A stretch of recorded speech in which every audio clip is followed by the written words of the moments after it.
नमस्कार दोस्तों, भारतीय टीम पहले टेस्ट मुकाबले को बुरी तरह से गंवा दिया है और अब दूसरा टेस्ट मुकाबले के लिए नई भारतीय टीम की घोषणा की गई है, क्योंकि दूसरा टेस्ट मुकाबला बहुत ही जल्द खेला जाएगा। इसीलिए दोस्तों, भारतीय टीम में पहले मुकाबले में बेकार प्रदर्शन करने वाले उन सभी खिलाड़ियों को पतली गली का रास्ता दिखाया गया है और उनकी जगह पर कुछ नए खिलाड़ियों को दूसरे मुकाबले के लिए टीम में वापसी कराई गई है। कल की हुई बैठक में दूसरे टेस्ट मुकाबले के लिए नई टीम इंग्लैंड के खिलाफ खेलती हुई नजर आएगी। तो दोस्तों, आज की इस खास वीडियो में हम आपको बताएंगे कि भारत और इंग्लैंड के बीच दूसरा टेस्ट मुकाबला कब, कहां और कितने बजे से खेला जाएगा। इस मुकाबले का टॉस कितने बजे से फेंका जाएगा। अगर आप भी चाहते हैं भारतीय टीम दूसरा टेस्ट मुकाबला जीते तो इस वीडियो को दिल से एक लाइक जरूर कीजिएगा। तो दोस्तों, ये तो आप सभी को पता होगा कि पहला टेस्ट मुकाबला लास्ट में घटिया गेंदबाजी की वजह से पहले टेस्ट मुकाबले को भारतीय टीम को गंवाना पड़ा। लेकिन अब दोस्तों, दूसरे टेस्ट महामुकाबला के लिए भारतीय टीम के पूर्व दिग्गज कप्तान रोहित शर्मा और टीम सिलेक्ट अजीत आगरकर ने मिलकर दूसरे टेस्ट मुकाबले के बेकार प्रदर्शन करने वाले कुछ खिलाड़ियों को बाहर कर दिया है। तो दोस्तों, आखिरकार दूसरे टेस्ट मुकाबले के लिए किन किन खिलाड़ियों को मौका दिया गया है, क्योंकि दूसरा मुकाबला न सिर्फ मुकाबला होने वाला है बल्कि दोनों टीमों के बीच जबरदस्त भिड़ंत और टक्कर देखने को मिलने वाली है। दूसरे मुकाबला में इन खिलाड़ियों को शामिल हो जाने के बाद भारतीय टीम अब मजबूत स्थिति में है। तो दूसरा मुकाबले के लिए वह कौन से हैं सुनहरे नाम जो जुड़ चुके हैं दूसरे मुकाबले के लिए। तो दोस्तों, सबसे पहले आपको बता दें कि यह मुकाबला 2 जुलाई को बर्मिंघम के मैदान पर खेला जाएगा, जिसकी शुरुआत दोपहर 3:30 से होने जा रहा है, जो क्रिकेट प्रेमियों के लिए एक शानदार दावत साबित होगा, जहां हर गेंद का रोमांच आपके दिल की धड़कनों को और तेज कर देगा। तो चलिए अब बात करते हैं टेस्ट में भारत बनाम इंग्लैंड के बीच हेड टू हेड रिकॉर्ड की, जो इस मुकाबले को और भी रोचक बनाता है। तो दोनों टीमों ने अब तक 136 टेस्ट मैचों में एक दूसरे का सामना किया है, जिसमें इंग्लैंड ने 51 मैचों में जीत हासिल की है, जबकि भारत ने 36 मैच जीते हैं और 51 मैच ड्रॉ रहे हैं। यह आंकड़े बताते हैं कि दोनों टीमें एक दूसरे को कड़ी टक्कर देती आई हैं और इस बार भी कुछ कम नहीं होने वाला है। तो अब बात आते हैं पिच रिपोर्ट की, जो इस टेस्ट का सबसे बड़ा ट्विस्ट साबित हो सकती है। दोस्तों, हाल के वर्षों में इंग्लैंड की पिचों का मिजाज कुछ बदला सा है। लीड्स टेस्ट में चौथे और 5वें दिन पिच पूरी तरह समतल हो गई थी, जिसने बल्लेबाजों को खुलकर रन बनाने का मौका दिया। वहीं एजबेस्टन की पिच की बात करें तो यह ऐतिहासिक रूप से पहले कुछ दिनों में बल्लेबाजों की मदद करती है, लेकिन जैसे जैसे मैच आगे बढ़ता है, यह गेंदबाजों के लिए भी खेल में लौटने का मौका देती है। पिछले 5 टेस्ट मैचों में से 4 में दूसरी बार बल्लेबाजी करने वाली टीम ने जीत का परचम लहराया है, जो इस पिच की कहानी को और रोचक बनाता है। हालांकि भारतीय फैंस के लिए एक कड़वा सच यह भी है कि साल 2022 में इसी मैदान पर भारत को 7 विकेट से हार का सामना करना पड़ा था। तो चलिए दोस्तों, अब बात करते हैं भारतीय टीम की चौंकाने वाले बड़े बदलाव के बारे में। तो जनाब, अब जो बदलाव हुए हैं वह किसी धमाके से कम नहीं है, क्योंकि इस बार कप्तान शुभमन गिल ने ऐसा मास्टर स्ट्रोक चला है जिसने हर क्रिकेट प्रेमी को चौंका दिया है। तो चलिए उस प्लेइंग 11 पर नजर डालते हैं। तो दोस्तों, एक बार फिर ओपनिंग करते हुए नजर आएंगे केएल राहुल और यशस्वी जायसवाल। जी हां दोस्तों, अगर हम केएल राहुल की बात करें तो वही केएल राहुल जो इस समय अपने करियर के सबसे बेहतरीन फॉर्म में नजर आ रहे हैं। पहले टेस्ट मैच में उन्होंने ऐसी बल्लेबाजी की जो हर क्रिकेट प्रेमी के दिल में उतर गई। पहली पारी में जब भारत संकट में था, तब राहुल ने मोर्चा संभाला और 42 बहुमूल्य रन बनाए। लेकिन असली जलवा तो दूसरी पारी में देखने को मिला, जब उन्होंने 137 रन की ऐसी आतिशी पारी खेली जिसने इंग्लैंड के गेंदबाजों के होश उड़ा दिए। उनकी क्लासिक ड्राइव्स, लेट कट और पुल शॉट्स ने यह दिखा दिया कि वह क्यों इस टीम के सबसे भरोसेमंद बल्लेबाजों में से एक हैं। उनकी बल्लेबाजी में जो ठहराव है वह किसी अनुभवी योद्धा की याद दिलाता है। इसीलिए दूसरे टेस्ट में उनको फिर से ओपनिंग करने का मौका मिला है और उम्मीद की जा रही है कि इस बार भी वह बल्ले से वही जादू दोहराएंगे। केएल राहुल की सबसे बड़ी ताकत है उनका धैर्य और तकनीक, जो उन्हें किसी भी परिस्थिति में टिके रहने में सक्षम बनाती है। उनके सामने कोई भी गेंदबाज लंबा नहीं टिक पाता। वह रण धीरे धीरे नहीं बल्कि आक्रामक अंदाज में बनाते हैं और दबाव में भी शांत रहते हैं। और दोस्तों, जब एक खिलाड़ी में आत्मविश्वास, स्किल और अनुभव तीनों हो तो उसे रोक पाना नामुमकिन हो जाता है। इसीलिए दूसरे टेस्ट में केएल राहुल को देखकर सिर्फ भारतीय नहीं बल्कि इंग्लिश टीम भी परेशान नजर आ रही है। वहीं जायसवाल की बात करें तो यशस्वी जायसवाल ने भी इंग्लैंड के दौरे पर हुए पहले टेस्ट मैच में बेहद प्रभावशाली प्रदर्शन किया। इंग्लैंड ने टॉस जीतकर गेंदबाजी शुरू की, लेकिन जायसवाल ने संयमित और आक्रामक बल्लेबाजी के साथ शानदार शुरुआत की। उन्होंने केवल 144 गेंदों में 101 रन बनाए, जिनमें 16 चौके और एक शामिल था, जिससे भारत स्थायी स्थिति में पहुंच गया। हालांकि दूसरी पारी में जायसवाल मात्र 4 रन बनाए, लेकिन अगर हम इनके टेस्ट क्रिकेट में आंकड़े पर नजर डालें तो जायसवाल ने अब तक 20 मैच खेले हैं और उन 20 मैचों की 34 पारियों में बल्लेबाजी करते हुए 2000 से ज्यादा रन ठोक चुके हैं और उनका बल्लेबाजी औसत 53 का है, जो कि किसी भी युवा खिलाड़ी के लिए बेहतरीन है। खासकर हालिया घरेलू सीरीज में जब उन्होंने 2 धमाकेदार दोहरा शतक ठोक डाले तो उन्होंने सिर्फ गेंदबाजों को ही नहीं बल्कि सिलेक्टर्स को भी मजबूर कर दिया कि इस शानदार खिलाड़ी को टेस्ट टीम की ओपनिंग की जिम्मेदारी सौंपी जाए। यशस्वी का फ्रंट फुट गेम कमाल का है और यही चीज इंग्लैंड की सीमिंग और स्विंग करती पिचों पर भारत के लिए एक बड़ा हथियार साबित हो सकती है।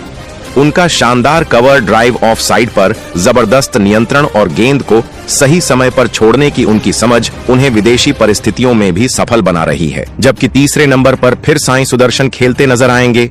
जी हां दोस्तों, अब बात करते हैं उस खिलाड़ी की जिसने घरेलू क्रिकेट में अपने बल्ले से कोहराम मचाया है। साई सुदर्शन न सिर्फ तकनीकी रूप से मजबूत बल्लेबाज हैं, बल्कि मानसिक रूप से भी बेहद परिपक्व हैं। घरेलू क्रिकेट में उन्होंने लगातार रन बनाकर यह साबित किया है कि वह बड़े मौके के लिए तैयार हैं। बंगाल की ओर से खेलते हुए उन्होंने कई बार टीम को संकट से निकाला है और यही वजह है कि उन पर चयनकर्ताओं का भरोसा बना है। अब जब वह तीसरे नंबर पर फिर बल्लेबाजी के लिए उतरेंगे तो उन पर न सिर्फ रन बनाने की जिम्मेदारी नहीं होगी, बल्कि खुद को अंतर्राष्ट्रीय स्तर पर साबित करने का सुनहरा मौका भी होगा। क्योंकि पहले टेस्ट में साई सुदर्शन पूरी तरीके से फ्लॉप साबित हुए थे, इसलिए वह चाहेंगे कि इस मैच में वह शानदार प्रदर्शन करें। उनकी सबसे बड़ी ताकत है गेंद की लाइन लेंथ को जल्दी पहचान लेना और उसके अनुसार फुटवर्क का इस्तेमाल करना। अब जब टीम इंडिया ने उन पर भरोसा जताया है तो यकीन मानिए वह इस मौके को दोनों हाथों से लपकने वाले हैं और अगर उन्होंने अपनी क्लास दिखाई तो आने वाले समय में वह भारतीय बल्लेबाजी का मजबूत स्तंभ बन सकते हैं। जबकि चौथे नंबर पर शुभमन गिल खेलते नजर आएंगे, जो इस टीम के कप्तान भी होंगे।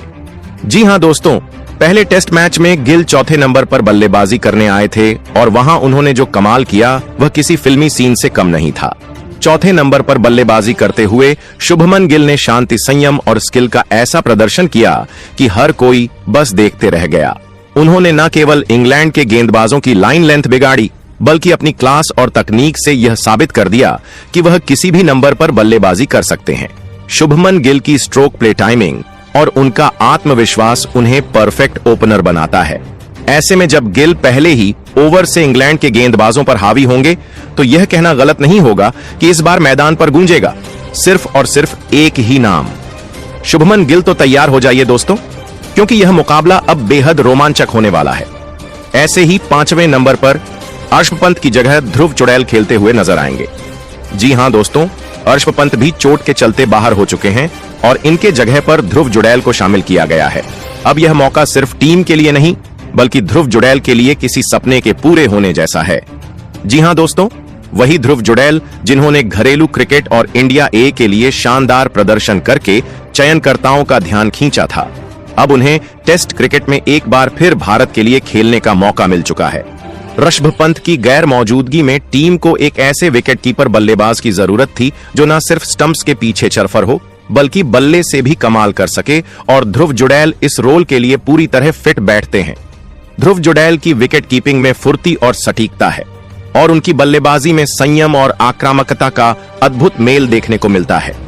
उन्होंने घरेलू स्तर और टीम इंडिया के लिए कई बार साबित किया है ओन ऑलराउंडर के रूप में स्थापित करने का, और अगर इस टेस्ट में उसका बल्ला गरजा या गेंद ने गूंजन छोड़ी तो तय मानिए भारत को मिल गया है। एक नया धुरंधर और शार्दुल के लिए वापसी की राह और भी मुश्किल होने वाली है। नंबर 8 पर जो नाम अब प्लेइंग 11 में चमक रहा है वो है वाशिंगटन सुंदर, और उनकी एंट्री सिर्फ एक बदलाव नहीं बल्कि एक सिग्नल है कि टीम इंडिया अब कोई समझौता नहीं करने वाली। जी हां, इस जगह पर जिनका राज था वो थे रविंद्र जडेजा, वही जडेजा जिनका नाम सुनते ही विरोधी टीमों के प्लानिंग बोर्ड पर खतरे की घंटी बज जाती थी। लेकिन जब पहले टेस्ट में ना बल्ला चला न गेंद में वो धार दिखी और आंकड़ों में महज 36 रन और 1 विकेट ही जुड़ पाया, तब टीम मैनेजमेंट ने वह फैसला लिया जिसकी उम्मीद शायद खुद इंग्लैंड टीम ने भी नहीं की होगी।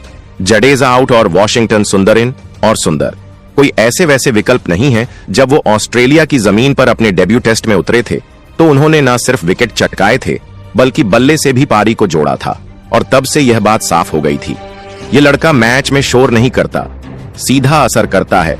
अब 9 टेस्ट में उनके नाम 25 विकेट हैं और बल्ले से भी वो निचले क्रम में आकर वो रन निकाल लेते हैं जो मैच की दिशा बदलने में अहम साबित होते हैं। और अब जब उन्हें इंग्लैंड की जमीन पर खुद को साबित करने का मौका मिला है तो यह उनकी प्रतिभा की परीक्षा नहीं बल्कि जडेजा की जगह हथियाने का सुनहरा मौका है। इस बार मैदान में जो नंबर 8 पर है वो सिर्फ एक ऑलराउंडर नहीं बल्कि जडेजा की विरासत को चुनौती देने निकला एक नया योद्धा है। शांत लेकिन घातक कम बोलता है, लेकिन खेल में बहुत कुछ कह जाता है। वहीं प्लेइंग 11 में नंबर 9 पर जो सबसे बड़ी हलचल मचाने वाली एंट्री हुई है वो है बाएं हाथ के स्विंग मास्टर अर्शदीप सिंह की, और यह मौका उन्हें मिला है उस खाली जगह से जिसे भरना आसान नहीं बल्कि लगभग नामुमकिन कहा जा सकता था, क्योंकि वो जगह है जसप्रीत बुमराह की बुमराह, जिन्होंने पहले टेस्ट की पहली पारी में 5 विकेट झटक कर इंग्लिश बल्लेबाजी की रीढ़ तोड़ दी थी, लेकिन अफसोस चोट की वजह से दूसरे टेस्ट से बाहर हो गए। ऐसे में कप्तान शुभमन गिल और टीम मैनेजमेंट के सामने सवाल था, किसे चुने जो न सिर्फ गेंद थामे बल्कि भरोसा भी दे, और जवाब मिला अर्शदीप सिंह। जी हां, वही अर्शदीप जो अब तक T20 और वनडे में अपनी सटीक यॉर्कर्स और धारदार स्विंग से दुनिया भर के बल्लेबाजों की नींदें उड़ा चुके हैं। अब उन्हें मिल रहा है टेस्ट डेब्यू का सुनहरा मौका, और वह भी इंग्लैंड की हरियाली भरी पिचों पर, जहां स्विंग का जादू अगर किसी के हाथ में है तो अर्शदीप जैसे गेंदबाजों के ही पास बाएं हाथ से इन स्विंग और आउट स्विंग की उस रफ्तार को लेकर जब अर्शदीप नई गेंद के साथ दौड़ेंगे तो इंग्लिश टॉप ऑन ऑर्डर को यह तय करना मुश्किल होगा कि गेंद देखनी है या खतरे की घंटी सुननी है। यह डेब्यू सिर्फ एक फॉर्मेलिटी नहीं, यह मौका है खुद को टेस्ट एरिना का हिस्सा साबित करने का, और अर्शदीप अगर इस जिम्मेदारी को मौके में बदलते हैं तो यकीन मानिए टीम इंडिया को लंबे वक्त के लिए एक और तेज गेंदबाज मिल सकता है जो सिर्फ विकेट नहीं टेस्ट मैच पलटने का मादा रखता है। वहीं प्लेइंग 11 में नंबर 10 पर तेज गेंदबाज प्रसिद्ध कृष्णा एक बार फिर टीम इंडिया के लिए अटैक की कमान संभालते नजर आएंगे, और इस बार नजरें सिर्फ उनके विकेटों पर नहीं उनके असर पर भी टिकी होंगी। जी हां, पहले टेस्ट में भले ही उन्होंने इंग्लैंड के 5 बल्लेबाजों को पवेलियन की राह दिखाई, 3 पहली पारी में और 2 दूसरी में, लेकिन इन कामयाबियों के बीच उनकी गेंदों से बाउंड्री भी कुछ ज्यादा ही निकल गई, और यही है वह पहलू जिस पर अब उन्हें लगाम लगानी होगी। उनकी रफ्तार में दम है, बाउंस में जान है, और उनकी हर डिलीवरी में वो आक्रामकता झलकती है जो किसी भी बल्लेबाज को बैकफुट पर धकेल सकती है। लेकिन टेस्ट क्रिकेट में धार के साथ धैर्य भी चाहिए, और यही संतुलन उन्हें अब पिच पर साबित करना होगा। प्रसिद्ध जब गेंद छोड़ते हैं तो कई बार बल्लेबाज का बल्ला नहीं उसकी सोच हिलती है, लेकिन जब वही गेंद लाइन से भटके तो रन बोर्ड पर तेजी से चढ़ते हैं, और टेस्ट में यह फर्क ही पूरे मैच का मूड बदल सकता है। अब जबकि वह इंग्लैंड के खिलाफ सीरीज के दूसरे मुकाबले में उतरने जा रहे हैं तो उनके सामने चुनौती साफ है, सिर्फ विकेट नहीं कंट्रोल भी चाहिए, सिर्फ स्पीड नहीं सटीकता भी होनी चाहिए। 5 टेस्ट में 18 विकेट का आंकड़ा उनके टैलेंट को तो बयां करता है, लेकिन अब वक्त आ गया है उस टैलेंट को मैच जिताऊ हथियार में बदलने का। प्लेइंग 11 में नंबर 11 पर जो सबसे चौंकाने वाला और रणनीतिक तौर पर बड़ा बदलाव देखने को मिला है वो है मोहम्मद सिराज की जगह अब स्पिन के जादूगर कुलदीप यादव की एंट्री, और यह बदलाव सिर्फ एक तेज गेंदबाज को हटाकर स्पिनर लाने की नहीं बल्कि पूरे बॉलिंग अप्रोच को पलट देने की कहानी है। सिराज, जिन्होंने पहले टेस्ट में 2 विकेट जरूर लिए, लेकिन पिछले कुछ महीनों से उनका फॉर्म एक ऐसी पिच की तरह हो गया था जिस पर कब स्पाइक मिलेगा, कब स्लिप हो जाएगा, कोई भरोसा नहीं। इंग्लिश कंडीशंस में उनकी लेंथ बार बार भटकती दिखी, और गेंदों के पीछे वो धार नहीं दिखी जो सिराज को सिराज बनाती थी। ऐसे में टीम मैनेजमेंट ने इस बार दांव लगाया है एक ऐसे स्पिनर पर जिसकी हर बॉल में धोखा छुपा होता है। जी हां, कुलदीप यादव बाएं हाथ के चाइना मैन गेंदबाज जो न सिर्फ विविधताओं के बादशाह हैं बल्कि जब लय में हो तो सबसे स्थिर बल्लेबाज को भी दिमागी भूल करवा दें। कुलदीप का चयन बताता है कि टीम इंडिया अब सिर्फ स्विंग से नहीं फ्लाइट से भी वॉर करेगी, और अगर उनके आंकड़ों पर नजर डालें तो महज 13 टेस्ट में 56 विकेट, यानी हर 2 ओवर में 1 विकेट की झलक। यह आंकड़े सिर्फ प्रदर्शन नहीं, प्रभाव का भी परिचय है। कुलदीप जब गेंदबाजी करते हैं तो हवा में घूमती गेंद बल्लेबाज को इतना उलझा देती है कि वो क्रीज पर खड़ा होकर भी आउट ऑफ पोजीशन नजर आता है। अब बर्मिंघम की पिच पर अगर थोड़ा सा भी टर्न मिला तो इंग्लैंड के बल्लेबाजों को यह समझना मुश्किल हो जाएगा कि अगली गेंद अंदर आएगी या बाहर जाएगी, क्योंकि कुलदीप के पास ना कोई पैटर्न है, ना कोई रहम सिराज को बाहर कर उनका आना बताता है कि अब टीम इंडिया रफ्तार से नहीं, रहस्यमयी रफ्तार से वार करेगी। और अगर कुलदीप का स्पेल चल गया तो मैच की स्क्रिप्ट भी पलट सकती है और सीरीज की दिशा भी। तो अब फैसला आपके हाथ में है, क्योंकि मैदान तैयार है। टीम इंडिया अपनी नई जंग के लिए कमर कस चुकी है और दूसरी ओर इंग्लैंड अपनी ठसक के साथ एक बार फिर चुनौती देने को बेताब बैठा है। लेकिन अब असली लड़ाई सिर्फ बल्ले और गेंद की नहीं, आपकी सोच और भरोसे की भी है।